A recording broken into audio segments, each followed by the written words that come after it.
be signing autographs later. By the way, I'd be remiss if I didn't mention, after Mark's wonderful presentation and singing of the anthem, play ball, right? I mean, it's all about. Great job.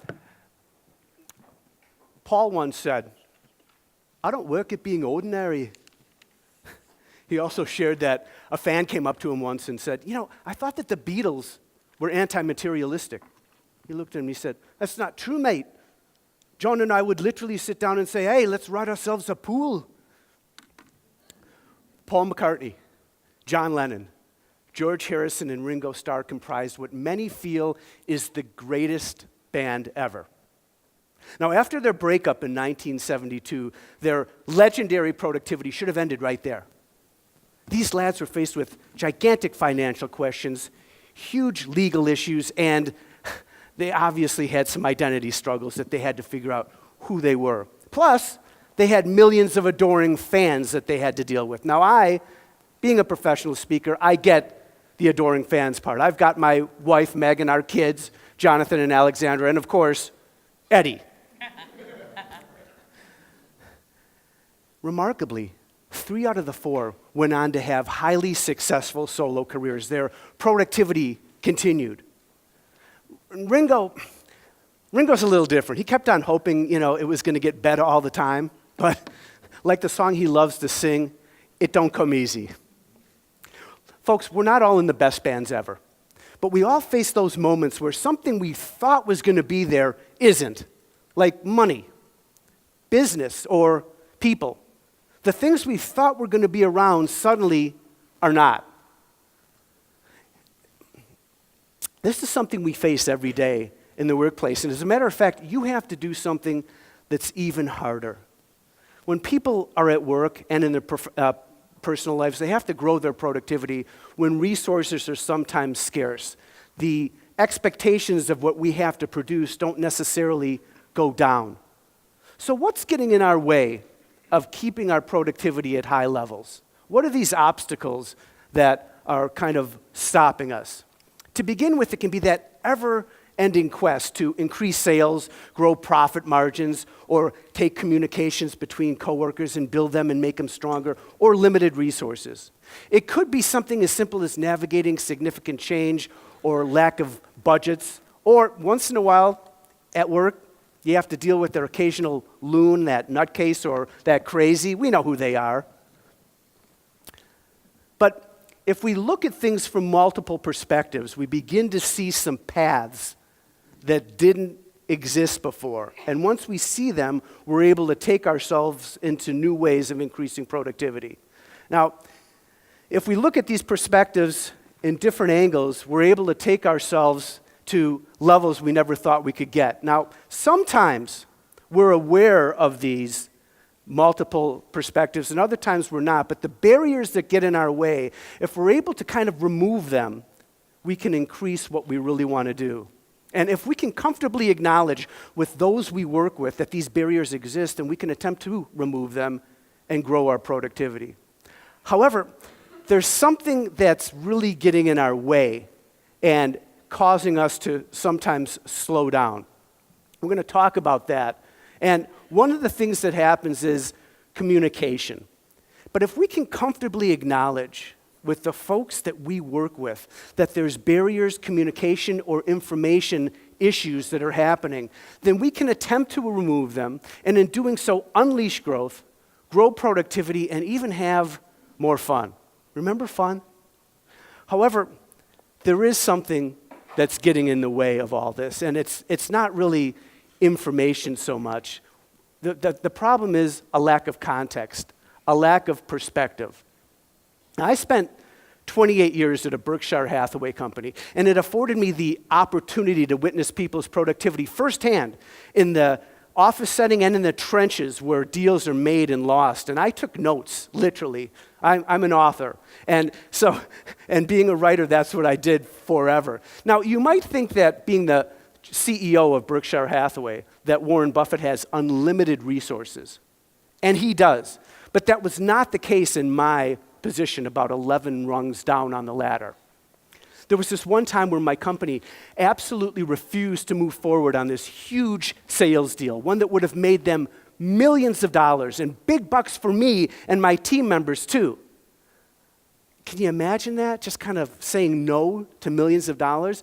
So it's the kind of money that if we put this deal together, I could have gone to Blockbuster Video every day of the week instead of just on Saturdays. For those of you that Blockbuster's, the old, Netflix has taken over, right? And it was my job to kind of take the information and take the knowledge that I had and bring it to my company so that they could see the perspective and see things the way I saw it.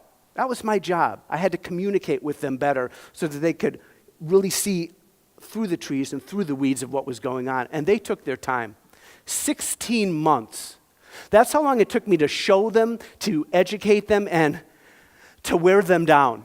But in the end, we landed this huge, giant national account, and it made us their number one supplier, and we almost blew it. It was a whale, and we ended up getting this business, and it grew the company quite a bit.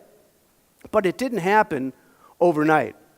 And once we got the business, things were better, but I thought to myself, between communication and lack of information, what we were giving each other, there was something that was missing because we almost took all that business and handed it to our main competitor. It was kind of like, here, main competitor, whose butt we've been kicking for years. Here's millions of dollars in profitable business. And we didn't do that, thankfully. Berkshire Hathaway, they have all the resources in the world, but it was only having enough information that finally made the difference. Now that time it worked, but oftentimes it doesn't. But being resourceful requires looking at multiple angles, multiple perspectives of the same resource, and understanding how you can use what otherwise looked like a constraint. And that time it did work. So working, writing, and doing research with people has shown me that this lack of context, this lack of information is crazy. It's nutty. It's absolute bonkers because everyone's asking for more information and more communication in the workplace. As a matter of fact, today's employees demand it. And millennials, the number one generation in the workforce, they want it more than anyone else. They want to initiate, assess, and look at different plans with their earbuds in, wrong picture, their headphones on, and their sandals on. We look at things differently today, and we communicate differently. Folks, DeGarmo Talent Management did a study, and they found out that the more we engage employees, the more we trust, the greater the opportunity to further that trust and grow cohesion between staff members. And what happens with that trust is we end up sharing more information with one another, giving more to one another, and productivity goes up. Having the ability to communicate with one another and show each other what we need and what we want is essential. It all starts with looking at things from multiple angles and multiple perspectives. The 9-dot puzzle. Some of you have seen this before. We run this at conferences and people have it. I have them take a piece of paper and it's difficult. You have to take a pen to paper. You cannot remove the pen from the paper and you're only allowed to draw 4 lines. And with those 4 lines, each dot has to have a line going through it. Now, it's really difficult to do. I don't want to brag, but it took me only 7 times to figure this out. Thanks to Google. It's really difficult. It's the opposite of easy. And every time I tried it, I was like 1 to 2 dots off. But when we step back and we begin to look at multiple perspectives of the same resource, we begin to see paths that didn't appear to exist and now do. How many of you thought that one out? I didn't. When we see these multiple paths, it allows us to begin looking at things a little bit differently than we did before. Now, resourcefulness, it comes from having the ability to see things well enough to understand how we can use what otherwise appeared to be a constraint. All these ways we're trying to solve and grow workplace productivity aren't necessarily fixing the actual problem. Folks, you have a choice.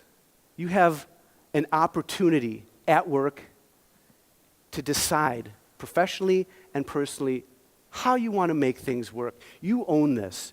Do you want to just let it be? Do you want to work at being ordinary? Or do you want to grow your productivity 8 days a week? Now, the bottom line is that when we're truly aware of these things, when we focus on them, that's when we make better decisions and grow our productivity both professionally and personally. I have 3 subjects that I speak on and that I'm passionate about. One, of course, is growing productivity. One is the 5 generations in the workplace, and another is a signature keynote. Many of you took the book from outside. It's the true story. It's an opening keynote. It's a closing keynote. It's motivational and it's inspirational. It's the story of how I got my 2 little kids back from the Middle East when they were kidnapped. Now, this story is intertwined into this hour-long keynote that I do too, but because the story ends well, and I let people know within 5 minutes that it does, people can sit back and breathe and have fun for an hour of wow. So I have 3 beautiful keynotes. One is the Kid Jackson, of course, today on productivity and on the 5 generations in the workplace. I'd love to talk with you during the break.